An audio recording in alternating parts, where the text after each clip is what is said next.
बिस्मिल्लाहिर्रहमानिर्रहीम, अस्सलाम वालेकुम everyone, this is Danish Tabassum और मार्च 24 का पेपर 3 इट्स हेयर। सही है। सो अब इस मार्च के पेपर के अंदर जो चीज़ें हमें नज़र आई हैं वो ये है कि हमारे पास क्वेश्चंस जो हैं उनमें कुछ ऐसी चीज़ें टेस्ट होनी शुरू हुई हैं जो शायद हम अपनी कॉमन सेंस के लिहाज से उनको ज़्यादा डिटेल में पढ़ते नहीं हैं, या they seems like to be pretty easy, तो इस वजह से शायद उनके ऊपर इतना ज़्यादा फोकस बचा नहीं करता। Apparently paper was not difficult, लेकिन पेपर हम लोग खुद अपनी मेहनत से मुश्किल करते हैं। जो पूछता है वो बताते नहीं है, जो बताते हैं वो पूछा नहीं होता, मार्क्स नहीं आते हैं, फिर रोना धोना शुरू कर देते हैं। ठीक है। So without any further ado let's go ahead and let's talk about के इस पेपर में हमें क्या कहा गया है। It's a clean delivery case study, और इस केस स्टडी के अंदर हमारे पास जो पहले जो हमारे पास चीज़ें आ रही हैं वो ये है। अब मैं I walk through with all the possibilities जो मैं केस स्टडी पढ़ते हुए चीज़ें सोच रहा होता हूँ, इसलिए मैं साथ साथ आपको इसको डिस्कस करूँगा। केस स्टडी में ज़्यादा डिस्कस करूँगा और आंसर्स आपके सामने रख दूँगा। स्ट्रक्चर्स आप लोगों को मालूम है, और लेकिन केस स्टडी के लिहाज से कि मुझे बातें किस तरह से निकालनी है, मैं क्या सोचूंगा वाइल आंसरिंग द क्वेश्चन, मेरे जहन में क्या क्या क्वेश्चन रेज होंगे, क्या इवैल्यूएटिव पॉइंट्स रेज होंगे, मैं एनालिसिस करते हुए क्या सोच रहा हूँगा। So this is basically what I believe in कि केस स्टडी पढ़ते वक्त आपके जहन में ये चीज़ें क्लियर होनी चाहिए। ठीक है जी। So this case study starts from 2017। सही है। Until 2017 Gianni Rossov was a marketing executive for a multinational consumer product company. His wife Anna worked in research and development department of the same business. वाह, ये हुई ना बात, ये इन्होंने यहीं पे फंसाया है, कंपनी में फंसाई है। ठीक है ना। So in 2017 they set up CD in country के। अब हुआ इस तरह से है कि एक मार्केटिंग मैनेजर साहब है, मार्केटिंग एग्जीक्यूटिव साहब हैं, सही है, और एक रिसर्च एंड डेवलपमेंट खातून है। मियाँ बीवी होते हैं कि कंपनी में काम कर रहे हैं, और उन्होंने मिलकर 2017 में वो काम, जब 2017 तक वो एक कंपनी में काम कर रहे थे। कैसे मिले, कहाँ मिले, ये हमें नहीं मालूम, लेकिन ये पता है कि मियाँ बीवी एक ही कंपनी में काम कर रहे थे। ठीक है। और उन्होंने फिर 2017 में अपनी कंपनी CD यानी क्लीन डिलीवरी की जो केस स्टडी है वो कंपनी उन्होंने फॉर्म की है इन कंट्री के। सही है। अ क्लीनर ब्रांड, यानी thought there was an opportunity to disrupt the household cleaning product market in country K with a new product approach, a new approach to distribution. CD manufactures and sells detergent, which is used to wash clothes. Sales are made to household through a subscription service using postal deliveries to distribute the product. CD claims 3 benefits for consumers, for customers. ठीक है। So थोड़ा सा business के बारे में बात की है, and they basically are thinking कि जो डिस्ट्रीब्यूशन इनकी है that has to be there की प्लेयर। ठीक है। तो डिस्ट्रीब्यूशन के ऊपर ये अपने आप को मार्केट में एक इनोवेटिव कंपनी समझते हुए लेकर आएंगे। ठीक। And then they basically believed कि ये खुद ही मैन्युफैक्चर करेंगे और ख़ुद ही सेल भी करेंगे। ठीक है। और टोटली इनका आइडिया है कपड़ों को वॉश करने का है, ये बर्तन नहीं वॉश कर रहे। ठीक है। आपके जहन में जो भी रिस्पेक्टिव ब्रांड्स हैं आपके जहन में आ जाने चाहिए। लेकिन can we talk about those brands? No, but can we think about how they are been marketed in your country, in your area? Yes, you can think about it and you can just use those particular instances and use them in your favor. Do not take their names. ठीक है। आप case study से बाहर निकल जाएंगे तो कोई फ़ायदा नहीं होगा। ठीक है जी। और sales are made to household through a subscription services. ठीक है जी। तो और ये पोस्टल पे आपकी डिलीवरीज वगैरह होंगी, तो ये पूरा का पूरा नेटवर्क जो है ये इन्होंने खुद से हैंडल किया था, ये दुकानों पे नहीं मिलेगा। चीपर पर कस्टमर्स को 3 मेन बेनिफिट्स क्या होंगे? Cheaper per cloth, then cloth wash, then leading brands. ठीक है। आप जाके खुद से ख़रीदते हैं लीडिंग ब्रांड्स से, ये थोड़ा सा आपको सस्ता पड़ेगा। ठीक। Environmentally responsible as no plastic are use in packaging.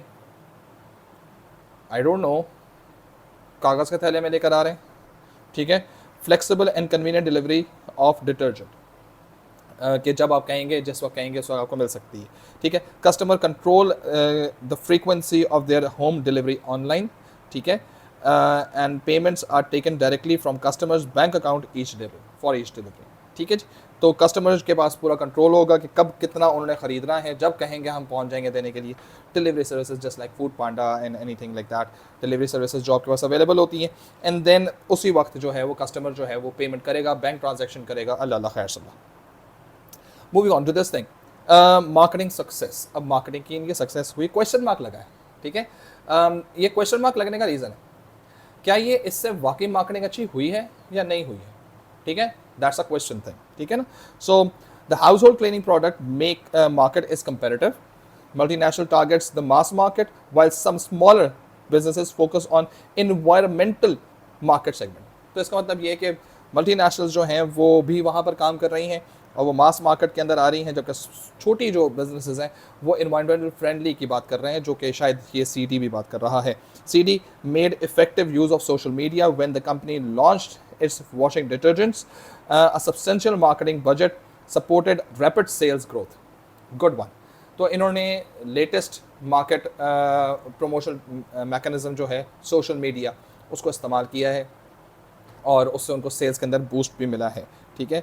CD's share of countries के clothing detergent market is currently 5%, ठीक है, 5% है। CD has an objective to double that within next 2 years। 10% तक जाना है अगले 2 साल में, और आपके क्लोथिंग डिटर्जेंट्स की बात कर रहे हैं। So they basically have made this a very smart objective. Specific क्यों है, डिटर्जेंट्स की बात कर रहे हैं। टाइम बेस्ड कैसे हो गया, स्मार्ट का टी कैसे आ गया, 2 साल में करना है, ठीक है। और अचीव क्या करना है, मेजरेबल क्या करना है, उन्होंने 5 से 10% करना है। अब क्या ये अचीवेबल है, रियलिस्टिक है, ये हमें इनकी पूरी फाइनेंशियल फिजिबिलिटी देखते हुए हमें पता चलेगा कि कैन दे डू इट। सही है, अच्छा जी।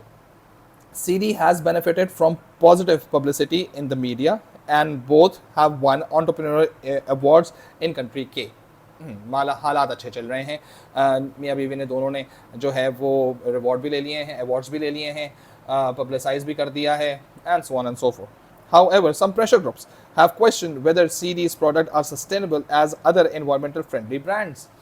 तो इन्होंने सिर्फ अभी पैकेजिंग की बात की है, इन्होंने और चीज़ों के बारे में बात नहीं की, क्योंकि डिटर्जेंट्स के अंदर बहुत सारे केमिकल्स भी इस्तेमाल होते हैं, ठीक है। उन केमिकल्स का डिस्पैच क्या है, उन केमिकल्स को वो वेस्टेजेस के अंदर कैसे यूज़ करते हैं, इसके बारे में कोई बात नहीं की गई। सिर्फ उन्होंने पैकेजिंग के बारे में बात की कि our product is like eco friendly packaged, ठीक है ना। और ये याद रखना, ये जो प्रेशर ग्रुप की कहानी होती है ये हर दूसरी केस स्टडी में आपको नज़र आएगी। जब कभी भी आपको ये चीज़ नज़र आए, सोच लो कहीं ना कहीं से HR का क्वेश्चन उछल के आने वाला है, ठीक है। या आपने इस प्रेशर ग्रुप को कभी छोड़ना नहीं है। They are basically the indirect stakeholders, they can influence your marketing, they can influence your operations, they can influence your financing, and they can influence every single thing, ठीक है। सो इस चीज़ को please ध्यान में रखना, ठीक। Product tests have also found that CD's product provide less effective cleaning than the market leading multinational brands। तो वो आपको एरियल और सर्फ का तो इश्तिहार याद ही आ गया होगा, ये धोते हैं अच्छे पाउडर से, ये धोते हैं हम एरियल से, सही है। तो ये वाली कहानी थोड़ी सी इनके पास भी ये चीज़ जा रही है। सो आई बिलीव कि दिस इज़ समथिंग जो अभी तक हमारे पास आया है, इसमें material is something that they have claimed something, सही है। और उस क्लेम के अगेंस्ट प्रेशर ग्रुप खड़ा हो गया, ठीक है। और उन्होंने कोई प्रोडक्ट टेस्ट वगैरह भी करके देखे हैं, तो इससे ही पता चलता है कि उनका प्रोडक्ट मल्टीनेशनल ब्रांड से अच्छा नहीं है। लेकिन मल्टीनेशनल ब्रांड्स तो इस पे जाते ही नहीं थे, इको फ्रेंडली पे जाते ही नहीं है, सही है। तो if you are comparing CD with multinational brands, तो मेरा ये ख्याल है कि आपको तो उनके बिहाफ पे बात करनी पड़ी, वो तो क्लीनिनेस की तरफ जा रहे थे। अगर स्मॉल बिजनेसेस के बारे में बात कर रहे हैं, तो स्मॉल बिजनेसेस वो इको फ्रेंडली की तरफ जाते थे, इन्वायरमेंट फ्रेंडली की तरफ जाते थे, तो उनसे कंपैरिजन क्यों नहीं हुआ। अगर ये उन्हीं के, देखो इस पूरे सिचुएशन के अंदर I am like less convinced कि CD का ओरिजिनल कंपटीशन है कौन, क्योंकि there are 2 tiers of competition. एक स्मॉल ब्रांड्स हैं जो कि इको फ्रेंडली जा रहे हैं, इन्वायरमेंटल फ्रेंडली जा रहे हैं, एक मल्टीनेशनल्स हैं जो सिर्फ अच्छा डिटर्जेंट्स हैं, सही है, जो महंगे भी हैं और अच्छे डिटर्जेंट्स भी हैं और क्लीनिंग भी बहुत अच्छी करते हैं।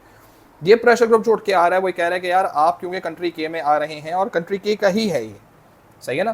तो अब इसको वो मल्टीनेशनल से क्यों कंपेयर कर रहे हैं, सही है। और अगर ये मल्टीनेशनल से कंपेयर कर रहे हैं, तो इन्होंने तो ऐसा कोई क्लेम किया ही नहीं कि वो मल्टीनेशनल से लड़ाई कर रहे हैं, इन्होंने तो इको फ्रेंडली की बात की हुई है, एनवायरमेंटल फ्रेंडली की बात की हुई है। तो वो जो है असल में आपकी मास मार्केट के अंदर है, सॉरी स्मॉल मार्केट्स बिजनेसेस के अंदर है. So again the claim is not very much there, but yes being environmental friendly is good, is a good CSR, is a strong CSR. और अभी तो अवार्ड भी मिल गया है, पब्लिसिटी भी ज़्यादा हो रही है, सेल्स के टारगेट भी अच्छे हैं. तो अगर ये इस टारगेट को डबल करना चाहते हैं, सही है, 2 साल के अंदर, तो डेफिनेटली इनको ओरिजिनली जो ये जो नेगेटिव एक आइडिया आ रहा है, it has to be resolve as soon as possible. ठीक है, moving on with the case study. हमारे पास अब डेवलपिंग न्यू प्रोडक्ट्स के बारे में बात आ रही है जनाब. ठीक है, since 2018 CD has developed a small range of additional cleaning products.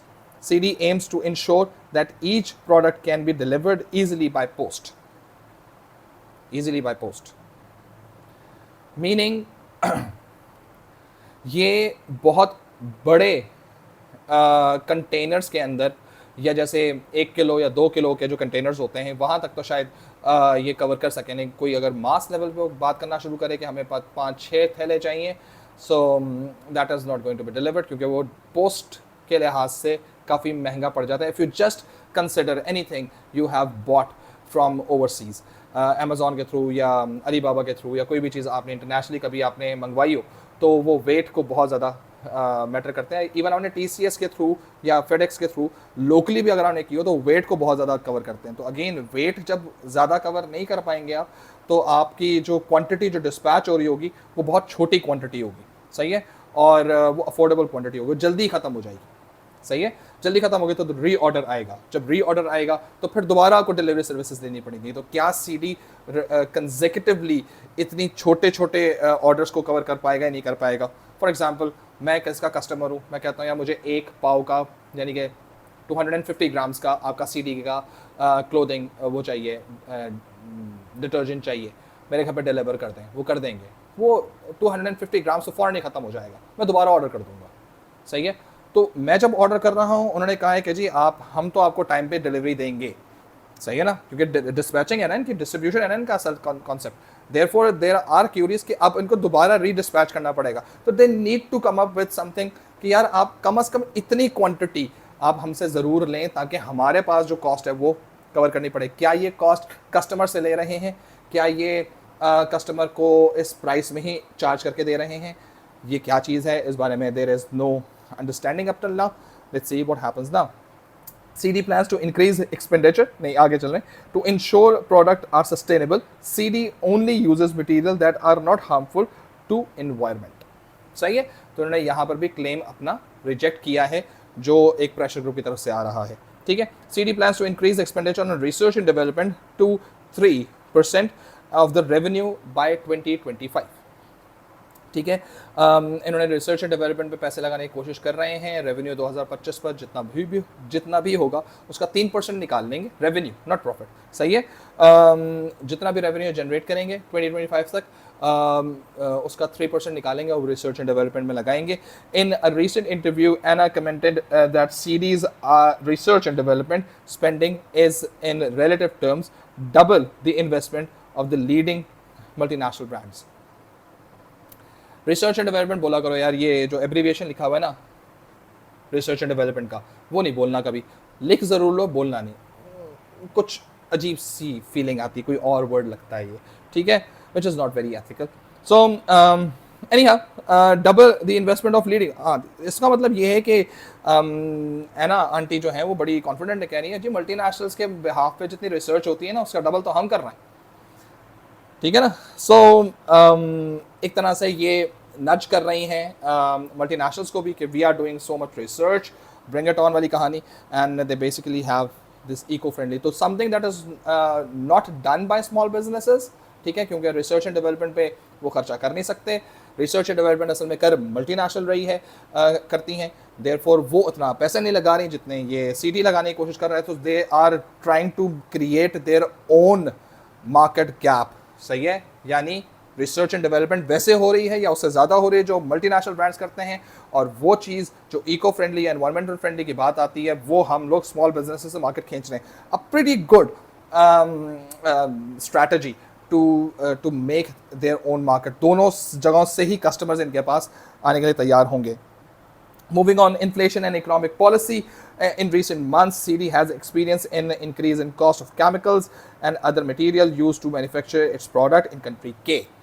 महंगाई हो चुकी है और रिमेंबर दैट महंगाई हो रही है, क्या ये वो प्राइस पास ऑन कर सकते हैं उस इंक्रीज ऑफ कॉस्ट का एज अ परसेंटेज प्राइस के अंदर कस्टमर्स को? लेट्स सी क्या वो प्रॉफिट मार्जिन श्रिंक करेंगे? अभी उन्होंने इन्वेस्टमेंट भी करनी है रिसर्च एंड डेवलपमेंट के अंदर. CD sources most of its chemical and material locally to reduce the environmental impact. Local manufacturing कुछ मसला होने. Rising price energy prices have also had a significant impact on costs. सही है, तो energy crisis या energy cost बढ़ रही है, देयरफॉर जो केमिकल उनको मिलेगा वो केमिकल भी इनको महंगा मिलेगा.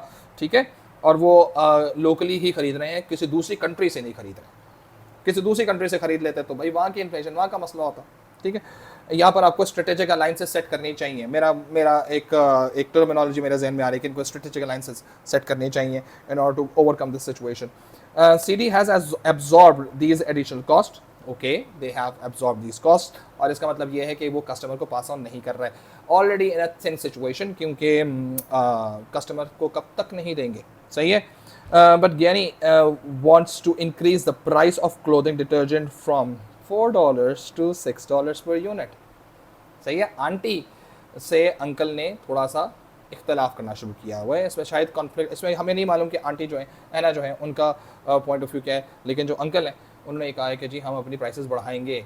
अब जैसे ही प्राइस देखो, जैसे ये $4 to $4.6 की बात आई है ना, आई एज्यूम कि there has to be a question on price elasticity. ठीक है, somehow some way price elasticity की बात ज़रूर आनी चाहिए, क्योंकि ये एक गिवन तरह का एक चीज़ आ रही होती है. ठीक है, तो PED का कॉन्सेप्ट शायद टेस्ट हो रहा हो. This would be the first price increase since 2022. ठीक है, सो 2022 में भी इन्होंने किया है, और उसके बाद 2024 में 2 साल के अंदर they are jumping from $4 to $6. However, he is concerned that this will reduce demand. जाहिर सी बात है, सही है. CD's marketing department estimates that the price elasticity demand of the detergent is 0.6. Minus नहीं बोला मैंने, माइनस इसलिए नहीं बोला क्योंकि जब PED के साथ माइनस का साइन लगता है तो माइनस के साइन को हम इग्नोर कर देते हैं, और अगर प्राइस इलास्टिसिटी किसी की भी लेस देन 1 हो तो उसको हम लोग इन इलास्टिक समझते हैं, अगर ग्रेटर देन 1 हो तो उसको हम इलास्टिक समझते हैं. जब प्राइस इलास्टिक होती है तो हम प्राइसेस को कम करते हैं सो दैट हमारा रेवेन्यू बढ़ सके, और जब प्राइस इन इलास्टिक होती है तो हम प्राइसेस को बढ़ाते हैं और ताकि हमारा रेवेन्यू और बढ़ सके. इन इलास्टिक होने का मतलब ये कि लोग रिस्पॉन्सिव नहीं हैं, ढीठ हैं, और वो उस गिवन न्यू प्राइस के ऊपर भी ख़रीदने के लिए तैयार हैं. जब आप इलास्टिक हो जाते हैं तो यू आर रिस्पॉन्सिव. अब आप नाराज़ हो रहे हैं, अब आप रिस्पॉन्ड कर रहे हैं प्राइसेस के इंक्रीज़ को, और आप शायद अपनी क्वांटिटी डिमांड को कम करें. ठीक है, और ये भी प्लीज़ जहन में रखें कि CD's marketing department estimates that the price elasticity of demand for detergent is -0. ये जो वर्ड एस्टिमेट आया है ना, इसने मेरे जहन में एकदम से क्वेश्चन मार्क कर दिया. ठीक है, कि यार ये एस्टिमेटेड है ना, ये एक्चुअल तो नहीं है. एक्चुअल बताओ. ठीक है, क्योंकि एक्चुअल और एस्टिमेटेड में बहुत फ़र्क होता है. हो सकता है मार्केटिंग डिपार्टमेंट का जो एग्जीक्यूटिव जो कोई भी बंदा है जिसने ये मार्केटिंग के अंदर ये करके प्राइस इलास्टिसिटी निकाल के दिखाई है, वो इन दोनों को ज्ञानी और ऐना को शायद कोई फॉल्स पिक्चर दिखाने की कोशिश करता हो. शायद वो बहुत ज़्यादा ऑप्टिमिस्टिक हो या बहुत ज़्यादा बाइस्ड हो. Could be anything. तो ये एस्टिमेटेड का कीवर्ड जब कभी भी आना रोना धोना शुरू कर देना, ये एवैल्यूएशन का स्कोर्स होते हैं. ठीक है, current sales are 1 lakh units per month. In response to inflationary pressure the government has increase interest rates. मुबारक. ठीक है जी, तो इन्फ्लेशनरी प्रेशर की वजह से आपका इंटरेस्ट रेट बढ़ा दिया गया है, और इंटरेस्ट रेट बढ़ाने से क्या होगा? This has resulted in appreciation of countries cage exchange rate. ठीक है, economics predict that this will be a long term increase in the external value of countries currency. ठीक है, कि करेंसी के अंदर थोड़ा सा अफेक्ट आने वाला है, और ये शायद इसको थोड़ा सा अफेक्ट करेगा कंट्री के करेंसी को. याद रखो, जब कभी एप्रिसिएशन होती है ना तो आपकी एक्सपोर्ट्स महंगी हो जाती हैं, आपकी इंपोर्ट सस्ती हो जाती हैं, और इसको ये हिंट देने का मतलब ये है कि अगर इस CD को, क्योंकि ये लोकल केमिकल्स खरीद रहे हैं, तो लोकल अगर उनको प्राइस बढ़ती हुई नजर आए तो they should look into the import market as well, क्योंकि इंपोर्ट्स उनको सस्ती पड़ रही होंगी. So they have to just adjust this particular aspect कि क्या मेरी कॉस्ट बढ़ रही है, अगर कॉस्ट बढ़ रही है तो क्या मैं इंपोर्ट करूं, तो इंपोर्ट में क्योंकि करेंसी अप्रिशिएट हो रही है तो शायद वो कॉस्ट इंक्रीज जो लोकल हो रही है मुझे उससे बचत मिल जाए। सही है, ठीक है जी। तो ये मेरे जहन में एकदम से कनेक्टिविटी जो है वो सारी बनती जा रही है। इंटरनेशनल एक्सपेंशन, जनाब वो इंटरनेशनल एक्सपेंशन की तरफ भी जा रहे हैं। CD started to export its product in 2022 by setting up a subscription service in country C. वही सब्सक्रिप्शन सर्विसेज उन्होंने स्टार्ट कर दी हैं, कंट्री सी के अंदर कर दी हैं। अब कंट्री सी में कितना कंपटीशन है, क्या कंज्यूमर इनकम है, क्या गवर्नमेंट पॉलिसीज़ हैं, क्या वहाँ का लेजिस्लेशन है, क्या रूल्स एंड रेगुलेशंस हैं regarding detergents and consumers and pricing, ये सब चीज़ें आपके जहन में एकदम से क्लियर होनी चाहिए। सही है, अगर नहीं दी गई you should be talking about and like yelling about it. यार ये क्या मतलब है, तुमने आधी आधी बात करके निकल गए हो, बात तो पूरी करो। Although this is not yet profitable, मुबारक हो, ठीक है। Both are satisfied with the sales growth. They are now planning to expand further by exporting to 3 other countries that have similar economies to country K.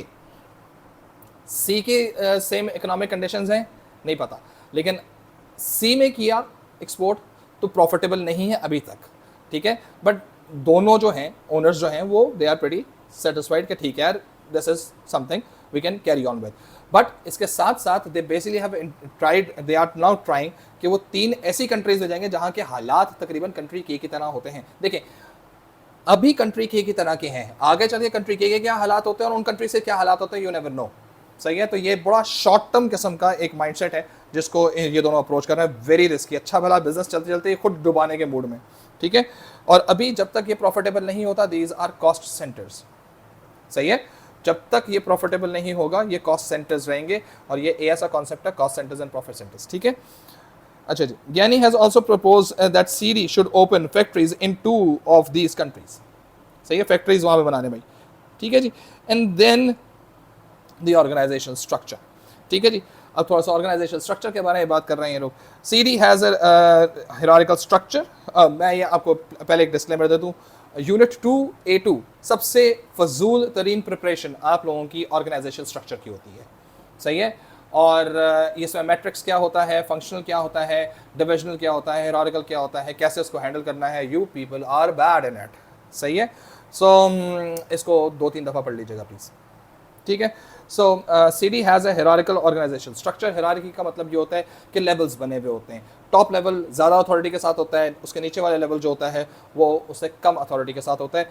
बचपन में आप लोगों ने family tree पढ़े होंगे। सही है, वो फैमिली ट्री जो आप बचपन में पढ़ाते थे मॉन्टेसरी में या अर्ली क्लासेस में आप लोगों ने बनाया होगा कि आपके ये दादा अब्बू के इतने सारे बच्चे, ये रहे मेरे अब्बू के इतने सारे बच्चे, ये रहा मैं, इंशाल्लाह फ्यूचर के अंदर धमाल डाल दूंगा मैं।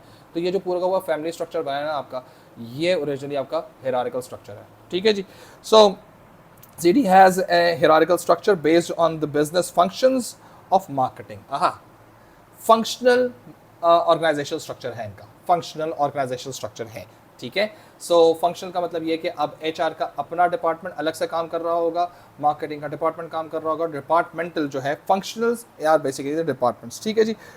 Finance, HR, operations and research साथ लिख भी दिया। यानी believes that this structure has supported growth by ensuring consistency throughout the business, ठीक है जी। अभी तक तो इनको फ़ायदा मिल रहा है क्योंकि हर डिपार्टमेंट अपने लिहाज से काम कर रहा है।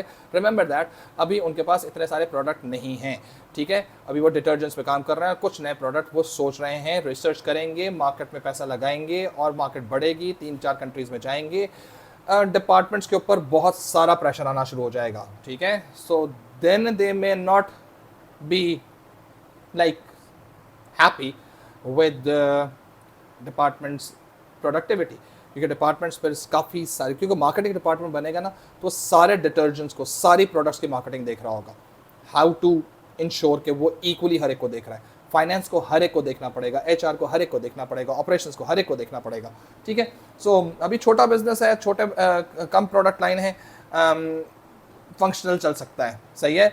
लेकिन जब आपका बिजनेस फैल जाता है, कंट्रीज में फैल जाता है, तो फिर आपको डिविजनल पे जाना पड़ता है, ठीक है, डिफरेंट डिविजन्स के अंदर, फिर उनके दरमियान हार्मनी होनी चाहिए। कंट्री सी के अंदर ऑर्गेनाइजेशन स्ट्रक्चर अलग है, कंट्री जो दूसरी 3 कंट्रीज़ के अंदर सोचने की कोशिश कर रहे हैं लोग, वहाँ पर ऑर्गेनाइजेशन स्ट्रक्चर डिफरेंट है, के कंट्री के अंदर डिफरेंट है, कैसे हार्मनी आएगी इन सब के दरमियान, it's going to be a problem. तो उनको फिर प्रोडक्ट बेस्ड करना पड़ेगा, सही है, ऑर्गेनाइजेशन स्ट्रक्चर।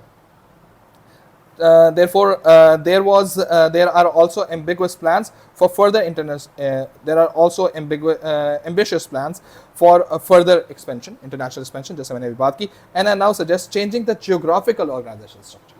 ठीक है जी, अब वही डिविजनल की तरफ जाने की आंटी ने भी बात कर दी है। शेयर होल्डर का प्रेशर भी आ गया। पहले पेज में आया था आपका प्रेशर ग्रुप्स आए थे, ठीक है, उसके बाद फिर कंपनी के अंदर की बातें आ गई हैं सारी के सारी, अब आ गया शेयर होल्डर का प्रेशर भी आ गया। CD's expansion has been finance through loans, ठीक है, और लोन्स का मतलब ये है कि पीछे वाली स्लाइड्स अगर आपको याद हो तो गवर्नमेंट ने इन्फ्लेशनरी प्रेशर को रोकने के लिए इंटरेस्ट रेट बढ़ाया है। Retain profit and share capital, ठीक है जी। सो लोन्स के थ्रू करते हैं, रिटेन प्रॉफिट के थ्रू करते हैं और शेयर कैपिटल के थ्रू ये अपनी एक्टिविटीज़ को फाइनेंस करते हैं। और याद रखो, एना ने क्लेम भी कर दिया है कि हमारी रिसर्च इतनी ज़्यादा है जितनी मल्टीनेशनल्स की नहीं है, ठीक है। CD is a public limited company, although Anna Angiani still owns 40% of the shares, ठीक है जी, ठीक है, कंट्रोल इनके हाथ में नहीं है, मेरे ख्याल से शेयर होल्डर्स के पास ज़्यादा है। At recent annual general meeting Gianni presented CD's ambitious expansion plan which would require additional financing possibly from external sources, share capital and loans। Retain profits पे काम नहीं कर रहे, ठीक है, इसका मतलब ये they want shareholders to invest more। For that they have to show their share price good, for that they have to ensure their sales should increase, ठीक है, और revenue should be good provided कि उनकी cost बढ़ रही है, ठीक है, provided they have planned to go into 3 other countries, provided they are planning to continue their operation in country C which is not yet profitable, they are not even finding international suppliers और local supplier की जो है वो वैसी cost बढ़ रही है। So keeping in this mind, तो मेरा ये ख्याल है कि थोड़ा सा प्रॉब्लम इनको फेस करना पड़ेगा in getting the trust and the confidence of share holders, ठीक है। यानी argued it was important for CD to expand operations to benefit from internal economies of scale। बड़ा क्यों होना है? ताकि हमारी internal economies of scale हासिल हो जाएं, ठीक है। अब होता क्या है, बात करेंगे, ठीक है। Some shareholders express their concerns that CD should focus on generating short-term returns to shareholders, ठीक है जी। कहते हैं लॉन्ग टर्म नहीं जाना, ये तो सारी के सारी एक्सपेंशन जितनी भी होती हैं वो लॉन्ग टर्म में होती हैं, हमें तो यार राइट देन एंड देयर के ऊपर बात करनी है, ठीक है जी। So this is basically the conflict. Shareholders अगर नहीं होंगे, शेयर कैपिटल नहीं आएगा। शेयर कैपिटल नहीं आएगा तो डेफिनेटली वो जो 40% की ओनरशिप है वो इतनी नहीं है कि वो डिमांड कर सकें कि आप हमारी बात माने, सही है। तो लाइक 60% इज ऑलरेडी फ्लोटेड, और ये क्यों फ्लोट किया होगा? शायद कैपिटल रेज करने के लिए, ठीक है। So this is also concern. Then they basically have given you some financial data, ठीक है जी। रेवेन्यूज दिए गए हैं, अगर आप देखो तो ओरिजिनली फ्रॉम 2024 और 2023 के दरमियान की अगर हम बात करें, सो ये दोनों हमारे पास दोनों डेटा हो चुके हैं। कहीं पर फोरकास्ट लिखा हुआ नहीं आ रहा। जब फोरकास्ट लिखा हुआ नहीं आ रहा तो इसका मतलब ये एक्चुअल नंबर्स हैं। अगर फोरकास्टेड या एस्टिमेटेड या प्रेडिक्टेड वर्ड लिखा हुआ आ जाए तो इसका मतलब तुक्का मार रहे हैं, जैसे हम लोगों ने PED पे तुक्के के ऊपर धाड़े मार मार के चूड़ियाँ तोड़ी थी, ठीक है। उसी तरह से हम यहाँ पर भी चूड़ियाँ तोड़ते हैं, लेकिन ये फाइनेंशियल डेटा है। फाइनेंशियल डेटा तो पास के बारे में बताता है। क्या इस वक्त तक 23-24 तक गवर्नमेंट ने इन्फ्लेशनरी पॉलिसीज अप्लाई कर दी थी? नहीं। क्या इस वक्त तक करेंसी अप्रिशिएट हो चुकी थी? नहीं। क्या जनवरी 2024 तक जो ये इन्होंने डेटा दिया हुआ है, क्या उस वक्त इन्होंने प्लान कर लिया था कि इन्होंने एक्सपेंशन करनी है, या उस वक्त भी इनकी कंट्री के कहते हैं एक्सपेंशन थी? वी डोंट रियली नो, ठीक है, क्योंकि तो मार्च के ऊपर बात कर रही हैं, सही है। सो रेवेन्यूज 2.3 थे, पहले 18.6 थे। रेवेन्यू बढ़ते हुए नजर आ रहे हैं, लेकिन अब प्राइस भी बढ़ाएंगे, $4 से $6 पे बढ़ाएंगे, ठीक है। प्रॉफिट जो है उनका इंक्रीज़ हुआ है, लेकिन उतने सिग्निफिकेंट लेवल से इंक्रीज़ नहीं हुआ जितने सिग्निफिकेंट इंक्रीज़ उनका रेवेन्यू में नज़र आ रहा है। इसका मतलब ये है कि इन दोनों के दरमियान there is some kind of expenses का इंक्रीज़ नज़र आ रहा है। शेयर इशूज़ जो हैं, इशूड शेयर कैपिटल जो है वो सेम रहा है। रिजर्व्स जो हैं वो बढ़ गए हैं, यानी रिटेन प्रॉफिट्स के अंदर उन्होंने संभाल कर अपने पास पैसा रखना शुरू किया। नॉन करंट लाइबिलिटीज़ इनकी बढ़ गई हैं, सही है, तो ये मिलियंस में ही होंगे डेफिनेटली। करंट रेशो इम्प्रूव हुआ है, सही है। ये 1 रुपया लाइबिलिटी देने के लिए आपके पास कितने पैसे होते हैं, पहले भी पैसे पूरे नहीं थे, अभी भी पैसे पूरे नहीं हैं, तो डे टू डे एक्सपेंसेस तो पूरे नहीं कर पा रही है। देयरफॉर क्या करेंगे, ये कहीं और से पैसा लेकर आएंगे, ठीक है। कहीं और से पैसा कहाँ से लेकर आएंगे, हो सकता है क्रेडिट पे माल ले रहे हों, हो सकता है कि ये अपने जो शेयर कैपिटल वगैरह जो पैसे हैं वहाँ से अपने खर्चे पूरे करते हों। अर्निंग पर शेयर इनकी सेम है। अर्निंग ओरिजिनली होती क्या है, कंपनी ने कितना कमाया। अगर कंपनी ज़्यादा कमाएगी ना तो कंपनी ज़्यादा पे भी कर सकती है, ये भी कर सकती है, कर नहीं रही, कर सकती है, ये एक चांस होता है। अर्निंग कंपनी की होती है और जो शेयर होल्डर को मिलता है वो डिविडेंड मिलता है। याद रखो, अगर अर्निंग पर शेयर बढ़ेगी ना, ठीक है, तो आपकी सेल ऑफ शेयर बढ़ेगा, प्राइस ऑफ शेयर बढ़ेगा, डिमांड ऑफ शेयर बढ़ेगी, ठीक है, तो ये चीज़ होती है। लेकिन अगर हम देखें इस EPS को विद रेवेन्यू कंपैरिजन, तो पहले रेवेन्यू जो था वो 18.6 था, तब भी EPS आपका 6.6 ही आ रहा था, और ये जो है 2024 के अंदर भी ये 0.6 ही आ रहा है, यानी रेवेन्यू इंक्रीज हो गया लेकिन शेयर प्राइस में कोई फर्क नहीं पड़ा, अर्निंग में कोई फर्क नहीं पड़ा। ये क्या बदतमीजी है, ठीक है जी। मार्केट शेयर प्राइस जो है वो हमकी थोड़ी सी इंक्रीज हुई है और डिविडेंड यील्ड जो है वो कम हुई है। शेयर होल्डर कह रहा है कि मुझे शॉर्ट टर्म में गेन चाहिए, शॉर्ट टर्म में गेन मुझे डिविडेंड के तौर पर मिलता है, तो share holder is not very much happy with that कि आपका रेवेन्यू तो बढ़ रहा है, आपके रिटेन प्रॉफिट्स बढ़ रहे हैं, सही है, आपका वर्किंग कैपिटल बेहतर हो रहा है, सॉरी करंट रेशो बेहतर हो रहा है, आपकी जो शेयर प्राइस है वो बढ़ रही है, हमें फ़ायदा नहीं हो रहा। समझ आइए। अच्छा, एक और चीज़ भी जहन में रखना, क्या ये फाइनेंशियल डेटा काफ़ी है टू सपोर्ट एनी डिसीजन? नहीं। अब इसने यहाँ पर प्राइस अर्निंग रेशो की बात की है, डिविडेंड यील्ड की बात की है, डिविडेंड कवर की बात नहीं हुई है, प्राइस अर्निंग रेशो की बात नहीं हुई है, रिटर्न कैपिटल एम्प्लॉयड की बात नहीं हुई है, फिर गेयरिंग के बारे में बात नहीं हुई है। गेयरिंग के बारे में उन्होंने थोड़ी सी बात की है कि नॉन करंट लाइबिलिटीज़ इनकी बढ़ गई हैं, ठीक है, तो गेयरिंग रेशो भी इसके बारे में बात की जाएगी। प्लस प्लस प्लस हमेशा याद रखना, जब कभी भी आपको रेशो एनालिसिस में आप कभी बात कर रहे हों तो प्लीज़ इस चीज़ को जहन में ज़रूर रखना कि you need to have some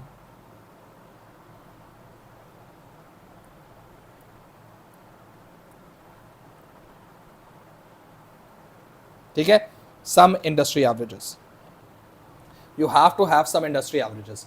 industry कैसे चल रही है, ठीक है, बाकी डिटर्जेंट कंपनी से क्या रेशोज़ हैं, हमें वो भी पता चलना चाहिए, क्योंकि अगर हम उनसे कंपेयर नहीं करेंगे तो हमें पता नहीं चलेगा whether they are doing good और bad, even though they have given us 2 years of data. लेकिन क्या 2 साल का डेटा देना काफ़ी है? ये तो 2017 से कंपनी बन रही है, सही है, 2022 का डेटा भी हमें नहीं गिवन है, तो ये चीज़ें तो हमें सिर्फ 2 साल के इंस्टेंस एक स्नैपशॉट दे दी है, तो क्या ये स्नैपशॉट इज़ इनफ? क्या ये इतना ही फाइनेंशियल डेटा इज़ इनफ? क्या हमें और डेटा देने की ज़रूरत है या नहीं है? क्या हमारी जो इंडस्ट्री एवरेजेस हैं क्या इनसे कंपेयर करने में अच्छे हैं या बुरे हैं? So this is there are a lot of like concerns right now, जब हम लोग बात करेंगे इन टर्म्स ऑफ केस के लिहाज से कि यार ये चीज़ें जो हैं ये हमें समझ आनी चाहिए। अगर हमें इंडस्ट्री एवरेजेस गिवन नहीं होंगी हम किससे कंपेयर करेंगे? हम अपने आप से कंपेयर तो कर सकते हैं, कल मैं एक दिन छोटा था, आज मैं एक दिन बड़ा हूँ, ठीक है, मेक सेंस। मतलब मैं लास्ट ईयर 1 साल छोटा था, मैं इस साल 1 साल बड़ा हूँ, वाओ क्या ग्रेट कंपैरिजन है। भाई दुनिया भर में क्या हो रहा है, आप ये बताइए कि आपका AS में क्या ग्रेड था, अब आपका A2 में क्या ग्रेड आया है, बड़ी अच्छी बात है, अपनी प्रोग्रेस चेक कर ली, लेकिन ओवरऑल सबका क्या ग्रेड आया, ठीक है ना। फॉर एग्जांपल एक स्टूडेंट है, उसका AS के अंदर D ग्रेड आता है, D फॉर दानिश, सही है, और C ग्रेड उसका आता है इन A2, सही है, तो उसे D से C में कन्वर्ट किया है and that is a good progress seems like. लेकिन अगर हम पूरी इंडस्ट्री के लिहाज से पूरे नंबर ऑफ स्टूडेंट्स की बात करें जिनका D ग्रेड आया था उसी सब्जेक्ट के अंदर उस साल पेपर के अंदर, जब एक स्टूडेंट का D ग्रेड आया था, ठीक है, सब ने अपना को B में कन्वर्ट कर लिया, ये अकलौता C में खड़ा हुआ है। अब बताओ परफॉर्मेंस अच्छी है बुरी? अब तो बुरी लगने लग जाएगी ना, क्योंकि आप ओवरऑल करेंगे। मैं ओवरऑल की बात क्यों कर रहा हूँ? क्योंकि we are talking about shareholders. Shareholders have numerous options, ठीक है ना, और जब उनके पास बहुत सारे ऑप्शंस होते हैं तो वो फिर ये देखते हैं कि मैं CD में हमने कोई उसको पालना थोड़ी है, कोई शादी वादी थोड़ी की हुई है इसके साथ, पैसे मिलेंगे ठीक है, नहीं मिलेंगे स्विच कर जाएंगे। और भी तो इतने डिटर्जेंट कंपनीज हैं, मेक सेंस। सो ये जितनी मैंने अभी आपसे बात की है तकरीबन कोई 34-35 मिनट्स के अंदर, जो मैंने आप लोगों से सिर्फ वो बात की है जो आपको ओरिजिनली CIE के पेपर के अंदर 10 मिनट में सोचनी है, ठीक है, ये इतनी डिटेलिंग आपको 10 मिनट में करनी है, ठीक। सो यस, मेरी रीडिंग बहुत बुरी, आई नो, डिस्लेक्सिया इसी चीज़ को कहते हैं, ठीक है, रीडिंग तेज़ नहीं होती। इसी वजह से मैं हर बच्चों को बोलता हूँ भाई टाइप करके भेज दो आंसर्स। मैं रीडिंग नहीं कर सकता, मैं सुन सकता हूँ, ठीक है ना, तो I listen more than I read, ठीक है जी। सो खैर एनी है, अब आ जाते हैं जी क्वेश्चन नंबर 1 के ऊपर। और मुबारक हो, ये क्वेश्चन नंबर 1 जो हमारे पास आया जिंदगी में कभी नहीं आया, ये टॉपिक पूरे के पूरे बिजनेस की आज तक तारीख में कभी क्वेश्चन नहीं आया ये, सही है, इंटरनल इकोनॉमीज ऑफ स्केल, सही है। मतलब क्या, मतलब ये कि ये internal economies of scale basically एक हिंट है कि ये टॉपिक पहले एएस में हुआ करता था। मार्च में उन्होंने पूछ लिया एएस में से, जो रिसेंटली छलांग मार के A2 में आया है। तो काइंडली जरा इस बारे में सुन लीजिए कौन कौन सी चीजें छलांग मार के A2 में आई हैं, सही है। सबसे इंपॉर्टेंट तरीन चीज आपकी स्केल ऑफ ऑपरेशंस, सही, जिसमें आपके पास ये internal external economies of scale और डिस इकोनॉमीज ऑफ स्केल आता है, ठीक है। फिर आपकी आई है लोकेशन डिसीजन, जो मैंने शायद मॉक एग्जाम, जो मेरा ऑनलाइन मॉक एग्जाम था, मैंने उसमें भी दिया था, इसी वजह से दिया था, ठीक है। फिर आपके पास आता है कैड और कैम, ठीक है। फिर आपके पास आता है प्रोसेस फ्लेक्सिबिलिटी एंड इनोवेशन, ठीक है। फिर आपके पास आता है रेशो एनालिसिस, ठीक है, वो एएस वाले रेशोज भी अब छलांग मार के A2 में चले गए हैं, ठीक है। सो ये वो छलांगे हैं जो एएस से A2 में कंटेंट ने मारी हैं, ठीक। देयरफॉर इस चीज को समझने की जरूरत है कि जो चीज एग्जामिनर नए टॉपिक्स को लेकर आ रहा है, एएस में मैंने यही बात की थी, मैं A2 में भी यही बात कर रहा हूँ, उसका कंसर्न है कि मैंने नया सिलेबस टेस्ट करना है, सही है। तो उस नए सिलेबस को टेस्ट करने के लिए definitely they are like more willing कि यार ये प्लीज छोटा क्वेश्चन ही सही लेकिन करूं तो सही। तो CAD CAM, process flexibility, innovation, external economies, location decision, ये वाले टॉपिक्स जो हैं, दीज टॉपिक्स आर देयर जो आपके पास टेस्ट हो सकते हैं, ठीक है। खैर जी, अब इसने बात की है इंटरनल इकोनॉमीज ऑफ स्केल की, कंपनी के अंदर ऐसी एक्टिविटीज हो जिससे उसकी एवरेज कॉस्ट ऑफ प्रोडक्शन कम हो जब उसकी स्केल ऑफ ऑपरेशन बढ़े।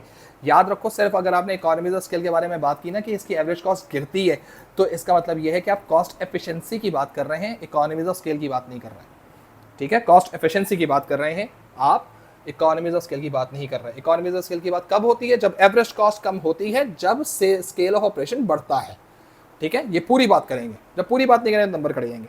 फिर हम बात करते हैं इंटरनल इकोनॉमीज की, सही है जी। सो अगेन आपके सामने क्वेश्चन आंसर बनना शुरू हो गया।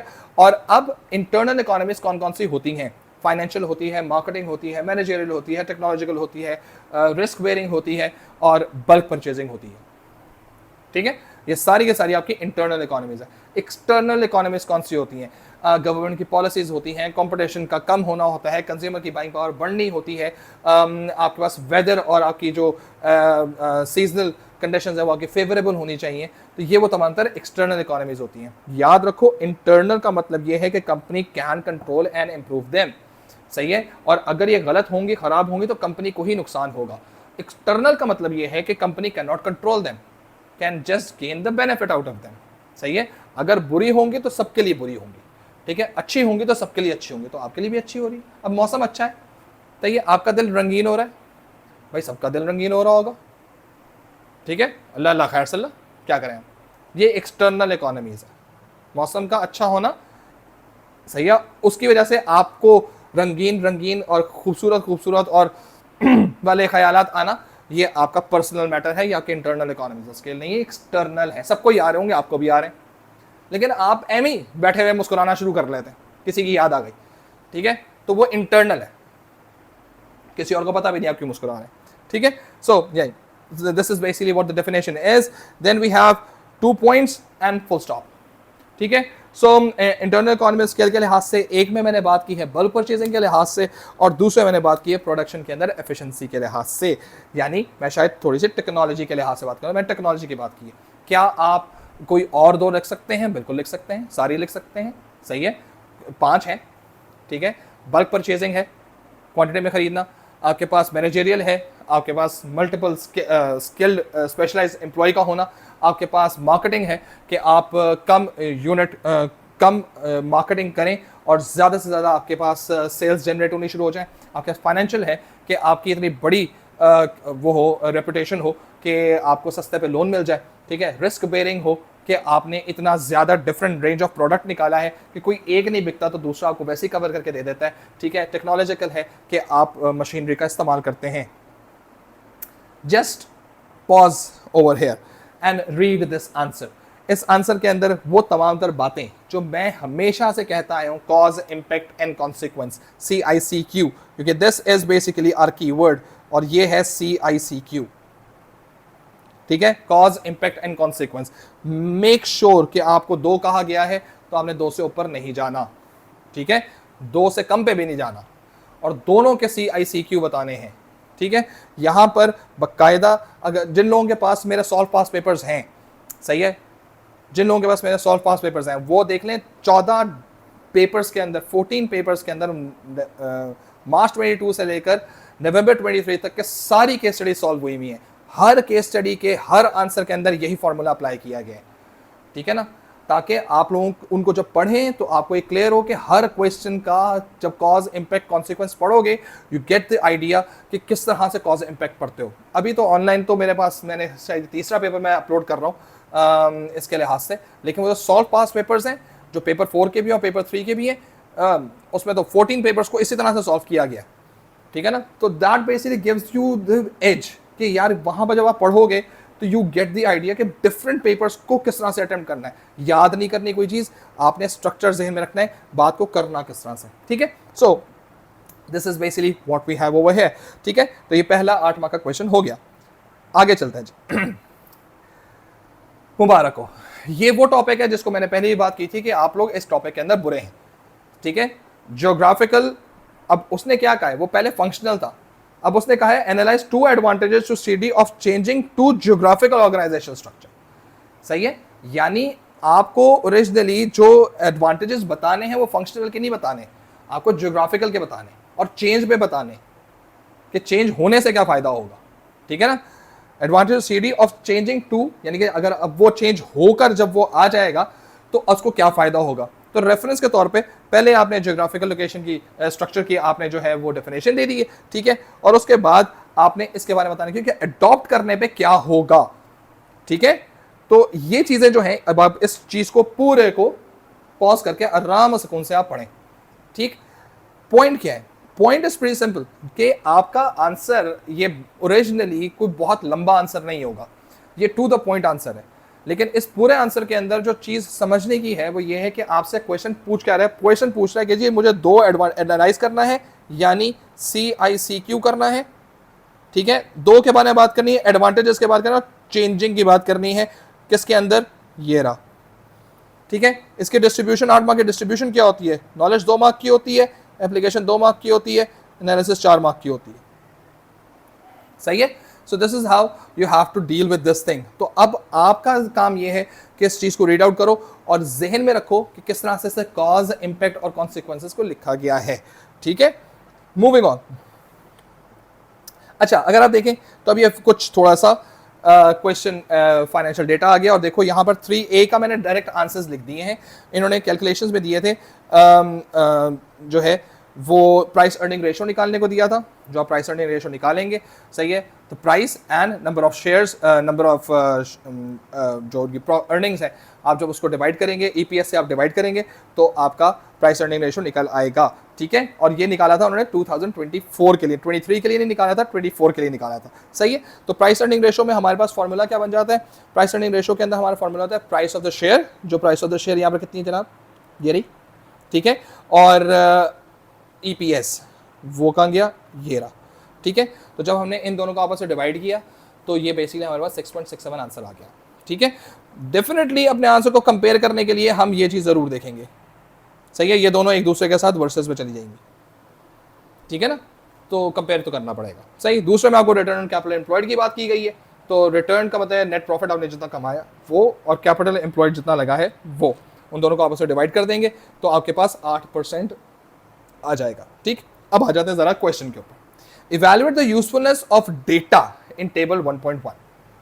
ये डेटा जो दिया ना टेबल 1.1 में, उसको, उसका यूजफुलनेस बताओ मुझे, ठीक है। ये जो पूरा का पूरा टेबल के अंदर यहां से लेकर यहां तक जितनी भी इंफॉर्मेशन मुझे दी गई है, इस पूरी इंफॉर्मेशन में से मुझे इसकी यूजफुलनेस बताओ, इसकी क्या यूजफुलनेस है, ठीक है। इवैल्यूएट करना है, ठीक है। To potential shareholders when considering whether to buy shares in CD के बारे वो शेयर करे या नहीं करे, ठीक है ना, इन्वेस्ट करे CD के अंदर या ना करे, इवैल्यूएट करो। ठीक है ना। तो अब ये चीज़ ध्यान में रखें कि अगर आपने ये फाइनेंशियल डेटा के लिहाज से अगर आपने कोई भी बात करनी है तो आपको कोई 2 पॉइंट उठाने हैं इसके अंदर, ठीक है ना, और उसमें से आपको फिर बात करनी है। इट्स नॉट नेसेसरी कि जितने भी यहाँ पर टैग्स लिखे हुए, जितने भी यहाँ पर रेशोज लिखे हुए, उन सब रेशोज के बारे में बात करनी शुरू कर दो। हाँ, आपके जो कैलकुलेशन में जो पार्ट ए और बी में जो आपने कैलकुलेशंस किए हैं, आप उनके रेफरेंस लेके बात कर सकते हो, कंपैरिजन करो, देखो, बताओ, कन्विंस करो कि things are good for them और नॉट। लेकिन दो सही है। अगर मुझसे पूछा जाए तो मैं कैलकुलेशन वालों को भी इस्तेमाल करूं, ठीक है, और मैं शायद कोई एक और नया रेशो निकाल भी लूं, जैसे यहां पर करंट रेशो दिया गया है। लेकिन क्या करंट रेशो किसी शेयर होल्डर के लिए इंपॉर्टेंट होगा जब बात ईपीएस तक जा चुकी है? ठीक है, शायद नहीं। सही है। सो फर्स्ट ऑफ ऑल मैंने इसका थोड़ी सी प्रॉफिटेबिलिटी के लिहाज से बात कर दी है, ठीक है, क्योंकि मैंने ये बात की financial data such as profitability, dividend ratio and ROC जो इन्होंने यहाँ पर बात की है, gearing crucial matrices for potential shareholder to assess the financial health and operational efficiency of a company. These indicators are essential for making informed investment decisions. मैंने जो अपने आंसर को शुरू में ही स्टार्ट करके मैंने मार दी है कि भाई मैं इन 3 चीज़ों के बारे में बात करूंगा। मैं प्रॉफिटेबिलिटी के बारे में बात करूंगा, डिविडेंड यील्ड के बारे में बात करूंगा, कितना % डिविडेंड मिल रहा है, ठीक है, और क्योंकि डिविडेंड के बारे में यहाँ पे बात आ रही है, सही है, डिविडेंड यील्ड ये लिखा हुआ है यहाँ पर, सही है। उसके बाद आपके पास जो प्रॉफिटेबिलिटी है वो यहाँ पर आ गया आपके पास, ठीक है, और उसके बाद गेयरिंग जो है वो यहाँ पर आ गया। गेयरिंग मैं यहाँ से भी निकाल सकता हूँ, आ गया गेयरिंग, नॉन करंट लाइबिलिटीज़, ये रहा, सही है, तो मैं ऐसी गेयरिंग भी निकाल सकता हूँ, ठीक है ना। तो this is basically how I can just make sure कि मैं चीज़ें किस तरह से कैलकुलेट कर सकता हूँ, ठीक। देन अब आप देखें, ये वो चीज़ है जो बहुत सारा बच्चा मुझसे थ्रू आउट पूछता है, सर फाइनेंस के डेटा को कैसे इस्तेमाल करना है, ठीक है ना, फाइनेंस के डेटा को ऐसे इस्तेमाल करना है, ठीक है। डेटा उठाया है, रेवेन्यू इंक्रीज के बारे में बात कर रहा हूं, और ये पूरा का पूरा पैराग्राफ अब आप पढ़ लीजिए। ये एक मेरा पॉइंट है पूरा का पूरा, where I am taking my point from revenue increase, ठीक है ना, and trying to give the usability of this particular revenue increase and trying to show कि this is kind of a potential thing जो business इस्तेमाल कर सकता है। याद रखना, इस पूरे क्वेश्चन के अंदर जो क्वेश्चन लिखा हुआ है, इस पूरे क्वेश्चन में कीवर्ड वेदर इस्तेमाल नहीं हुआ, ठीक है। जब वेदर इस्तेमाल नहीं हुआ तो इसका तो मुझे यस या नो नहीं करना, समझ आ गई। Pause the video, read it through. Then अब मैंने बात की जी slightly decrease in dividend yield, और मैंने दोबारा रेफरेंस लेकर आया इधर से, ठीक है, तो मैंने उसका पूरा इंपैक्ट बताया, ठीक है। तो ये चीज़ सारी के सारी जिस तरह से भी पूरा का पूरा एक स्ट्रक्चर पूरा बन रहा है, क्योंकि ये डिक्रीज की बात आ रही है तो इसका कॉज, इसका इम्पैक्ट, इसका कॉन्सिक्वेंस भी नेगेटिव की तरफ जाएगा, मुझे इसको सॉल्व करना होगा। सॉल्व करने के लिए क्या लिखूंगा यहाँ पर, हाउएवर की जगह पर अब देयरफॉर आ जाएगा। अब मैं सॉल्व करने की कोशिश कर रहा हूँ, सिर्फ सॉल्व करके बताना नहीं है, थोड़ा सा इसके बारे में बताना भी है कि how it's going to affect, ठीक है।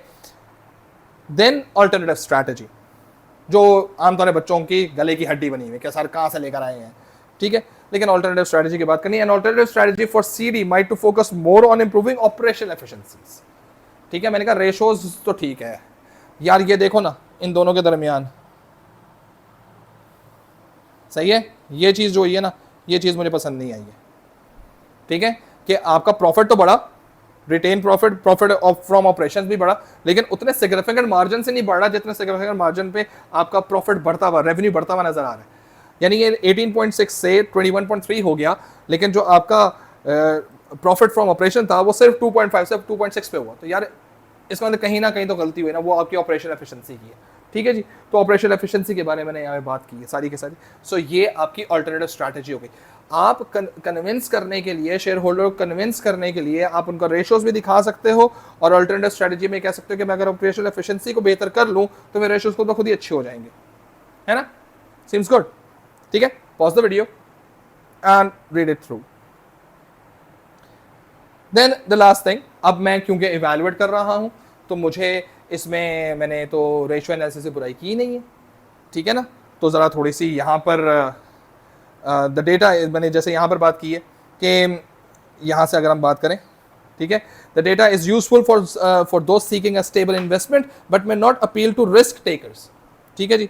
Potential investors should weigh CD's current stability against the modest profitability improving when making their investment decisions. The suggested focus on operational efficiencies could represent a more compelling case for investment if effectively implemented. ठीक है कि share holder को अपना share holder को अपने financial data दिखाने से बेहतर ये है कि उनको ये स्टेप्स बताओ कि मैं ऑपरेशनल एफिशिएंसी कैसे हासिल करूंगा. ठीक है ना. अच्छा, अब अगर आपने कभी भी कंपैरिजन की बात करनी है तो अल्टरनेटिव स्ट्रैटेजी के अंदर अगर आप वो बात नहीं करते, अल्टरनेटिव स्ट्रैटेजी की बात नहीं करते रेशियो एनालिसिस में, तो फैक्टर्स अफेक्टिंग के अंदर आप फिर ये बात करेंगे कि जी हमें कंपैरिजन के लिए डेटा बहुत कम दिया गया है, हमारे पास जो जितना न्यूमेरिकल डेटा हमें गिवन है उस पे कंपैरिजन इंडस्ट्री का भी नहीं मालूम, अगेन पूरे रेशियोज भी नहीं मालूम, so we really do not know how well it is. तो ये वाली बात आप इसमें ऐड कर सकते हैं अपने आंसर के अंदर और ये कंक्लूजन का एक बहुत इंपॉर्टेंट पार्ट बन सकता है. ठीक है, मैं ऑपरेशनल एफिशिएंसी की तरफ गया हूँ क्योंकि मैं रेशियोज़ को मैंने यहाँ पर ज़्यादा इंक्लूड नहीं किया था. आप अगर चाहें तो इसमें ये बात इंक्लूड ज़रूर कर सकते हैं कि जो डेटा गिवन है उसकी कंपैरिजन बहुत कम विद इन द कंपनी ही है, अक्रॉस इंडस्ट्री नहीं है. तो ये वाला point is going to be good valid point जो शायद इसमें ऐड हो सकता है. ठीक है, तो आपका कंक्लूजन और थोड़ा सा स्ट्रॉन्ग बन सकता है. ठीक है जी. So this is basically what we have. Okay ji. Next 4B की अगर हम बात करें, 4B is basically about your quantity demanded, यानी PED वहाँ पर दे दी गई थी, यहाँ से quantity demanded निकालने को दे दी गई है, तो वो या तो 9% आएगी या 9000% आएगी. क्वेश्चन आ गया, evaluate the importance of new product development to CD's future success. वो जो नई प्रोडक्ट्स निकालने के सोच रहे थे, सही है, उसमें क्या फ़ायदा होगा, उसकी फ्यूचर सक्सेस की ज़रा इंपॉर्टेंस बताएं कि सीडी की फ्यूचर सक्सेस कैसे बेस कर रही है. अगर उनका सक्सेसफुल न्यू प्रोडक्ट लॉन्च कर दिए तो उससे उनको क्या फ़ायदा होगा. तो रिमेंबर दैट वो प्राइसेस को बढ़ाना भी चाह रहे थे $4 से $6 के दरमियान, सही है. तो it's better to use that particular price elastic concept and utilise its importance. Again keyword whether नहीं आया. ठीक है, कीवर्ड क्या आया यहाँ पर, इंपॉर्टेंस का. तो मैं कितने इंपॉर्टेंस लिखूंगा, 2, सही है, बस काफ़ी है. फिर मैं आ जाऊंगा ऑल्टरनेटिव स्ट्रैटेजी पे कि सक्सेस सिर्फ इस चीज़ पे नहीं है कि आपकी प्राइस डिमांड, आपका न्यू प्रोडक्ट है या नहीं है, मार्केट में वायबिलिटी है या नहीं है, उसके बारे में बात भी आएगी. Make sense. देन मैं कंक्लूड कर दूंगा. ठीक है जी. तो मैंने पहले डेफिनेशंस के लिहाज से बात की है, फिर मैंने उसके लिहाज से बात की कि जी रिसर्च एंड डेवलपमेंट में 3% से वो और इंक्रीज करने वाले थे, प्लस उनका टारगेट जो था वो 10% से इंक्रीज करने का था. So this is basically how I just went into the research and development वाली चीज़. ठीक है, and then further development of new product allows CD to diversify its product range beyond just detergents, other household cleaning items. ये उन्होंने बात भी की थी. ठीक है ना. अब रेंज इससे क्या होगा एकदम से, which can reduce the market risk associated with relying on single product. ठीक है ना.